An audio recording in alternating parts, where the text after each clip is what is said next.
Hello बच्चों, कैसे हैं आप सभी लोग। आई होप आप अच्छे होंगे और अच्छा कर रहे होंगे। आज जो हम लाए हैं वो कुछ ऑब्जेक्टिव क्वेश्चंस लाए हैं जिसे हम सॉल्व करते हैं। ठीक है, तो ये ऑब्जेक्टिव क्वेश्चंस आपके एमएससी एंट्रेंस एग्ज़ाम के पॉइंट ऑफ व्यू से बहुत इंपॉर्टेंट है। तो पहला क्वेश्चन है कि Kirchhoff voltage law is satisfied in. तो किरचॉफ वोल्टेज लॉ किस में सेटिस्फाई होता है? Both in linear and non linear circuit. ठीक है, अगला क्वेश्चन है in a circuit maximum power transfer from source to load takes place. तो मैक्सिमम पावर कब ट्रांसफ़र होती है सोर्स टू लोड की तरफ? जब आपका लोड रेसिस्टेंस किसके बराबर होता है? सोर्स रेसिस्टेंस के बराबर होता है। ठीक है, तो 2 क्वेश्चन हो गया। अगला क्वेश्चन की बात करते हैं। अगला क्वेश्चन हमारा है for a given waveform the voltage will be. तो वोल्टेज विल बी मिनिमम किसके केस में होता है? मीन के केस में, ना तो पीक के केस में होता है, आरएमएस के केस में भी नहीं, लेकिन मीन के केस में। अगला क्वेश्चन है a better power supply should possess. तो बेटर पावर सप्लाई के पास क्या होता है? लोअर आउटपुट इम्पीडेंस होता है। ठीक है, उसके बाद ये ripple factor in a circuit indicates. तो रिपल फैक्टर क्या इंडिकेट करता है कि जो एसी वोल्टेज है आपका वो कितना है आउटपुट में। तो amount of AC voltage present in output. ठीक है, अगला हमारा क्वेश्चन है वो है the time base of a C R O is develop by. तो time base of C R O कैसे डेवलप होता है? वो होता है आपका सॉ-टूथ वेवफॉर्म से। अगला क्वेश्चन जो है बच्चों वो हमारा ये है कि application of maximum single frequency to a C R O is limited by. किससे लिमिटेड होता है? वर्टिकल एम्पलीफायर से। तो आई होप ये कुछ क्वेश्चन आपको याद हो गए होंगे। ठीक है, अब अगले क्वेश्चन की बात करते हैं हम। अगला जो क्वेश्चन है बच्चों वो है the maximum current which can flow through 20 kilo ohm resistant rated 2 वाट। अब देखो पावर दिया है P, आपको दिया है रेसिस्टेंस दिया है, आपको पूछ रहा आई। तो P equal to I square R ये फार्मूला होता है। इससे हम क्या निकाल सकते हैं? इससे हम सारी आई निकाल सकते हैं कि आई क्या होगा। ये आप हमें आंसर निकाल के बताइएगा। अगला क्वेश्चन है फेरोमैग्नेटिक कोर को अगर प्लेस कर दें इनसाइड किसके? एक कॉइल के, तो क्या होगा? तो क्या होगा कि उसका जो कॉइल का इंडक्टेंस है वो डिक्रीज हो जाएगा। अगला क्वेश्चन है हमारा an increase in diode voltage.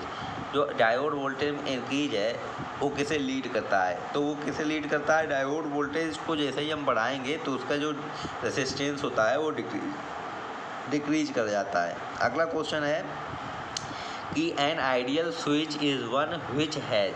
Ideal switch क्या होता है? आइडियल स्विच में ये होता है कि जब हम उस पर ऑफ होता है तो मतलब इनफाइनाइट रेसिस्टेंस होता है, लेकिन जब ऑन होता है तो उसमें क्या होता है कि जीरो रेसिस्टेंस होता है। ठीक है, अगला है question simple capacitor filter are good. तो जो सिंपल कैपेसिटर होते हैं लोअर करंट सप्लाई के लिए क्या होते हैं? आपका अच्छे होते हैं। अगला है टेम्परेचर काफिशिएंट ऑफ कार्बन। ये सबको पता है कि टेम्परेचर काफिशिएंट ऑफ कार्बन क्या होता है? नेगेटिव होता है। अगला क्वेश्चन है इस depletion region is created by. तो आयनाइजेशन से, आपका डिफ्यूजन से, रिकॉम्बिनेशन से, ऑल ऑफ दिस से। तो ये ऑल ऑफ दिस से होता है। आप डिप्लीशन लिया जो पीएन जंक्शन डायोड में बनती है तो ये सभी से बनती है। अगला क्वेश्चन है दी बाइस टर्म। बाइस का टर्म मतलब होता है amount of current across A diode. बाइस का मतलब क्या है? याद रखिएगा, amount of current across A diode. ठीक है, ये क्वेश्चन हो गए। अब हम अगले क्वेश्चन की बात करते हैं। अगला क्वेश्चन है हमारा when A volt meter is placed across A forward wise diode it will read A voltage approximately. तो जो अगर हम फॉरवर्ड वाइज डायोड कर दें तो जो वोल्टेज होगा वो रीड करेगा जो हमारा बैरियर पोटेंशियल होता है उसके बराबर। अगला हमारा क्वेश्चन है a silicon diode in series with 1 kilo ohm resistor and power supply. ये है आपका if a anode is connected to positive terminal the cathode voltage with respect to negative terminal. देखो cathode voltage with respect to negative terminal होता है B22 minus BF।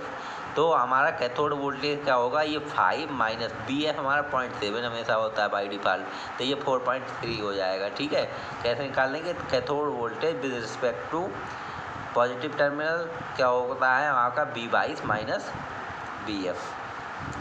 अगला है हमारा question the positive lead positive lead of a ohm meter is connected to anode and of a diode and negative to connected to a cathode of a diode. The diode is क्या होगा आपका forward wise. अगला question है, ये question है कि आपका I1 I2 flow रहा है चार्ज जो आपका when large forward voltage V1 V2 are applied to a semiconductor, if V1 equal to V2 then value of reverse saturation current, तो आपका आता है I2 स्क्वायर अपन I1। ठीक है, अगला क्वेश्चन आया है द डायनामिक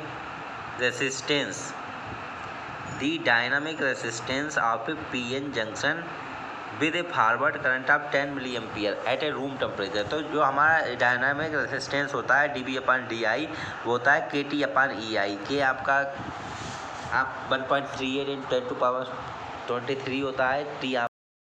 टी आपका रूम टेम्परेचर हो गया, ई आपका 1.6 × 10⁻19, आई आपको दिया है तो आप निकाल लेंगे, ये आएगा 2.5 ओम। अगला क्वेश्चन है हमारा in a silicon PN junction diode a forward voltage of 0.5 is applied to a current that flows through a device in few। तो ये जो आपका फॉरवर्ड वोल्टेज है the current that flow 2 milliampere में होता है। ठीक है, अगला है आपका अगर एक BB is the volt in potential BA is applied, और उसके बाद आपका दिया है इधर कि negative sign of a forward then the capacitance. देखो जंक्शन कैपेसिटेंस क्या होता है ε0A/d इंटू एफ। तो ε0A/d क्या होता है, d हम निकालेंगे 10⁻6 हो गया क्योंकि आपका डिप्लीशन है, और बाकी ये दोनों वो होते हैं उनका आपका BA + BB का अंडर रूट, तो ऊपर ले जाएंगे तो माइनस हो जाए, तो ये वाला आंसर हो गया हमारा। इसमें पूछा है कि N चैनल जे फिट कौन सा है, N चैनल कौन सा, ये है, अगर इधर बाहर होता है तो P चैनल जे फिट होता है। अगला क्वेश्चन है in ideal gas output voltage of a capacitor input filter is equal to peak value of rectified voltage. अगला है आपका line regulation is determined by, तो लाइन रेगुलेशन होता है वो आपका change in output voltage and change in input voltage से determine होता है, लेकिन जो लोड रेगुलेशन होता है वो चेंज इन लोड करंट और आउटपुट वोल्टेज से डिटरमाइन होता है। ठीक है, अगला क्वेश्चन है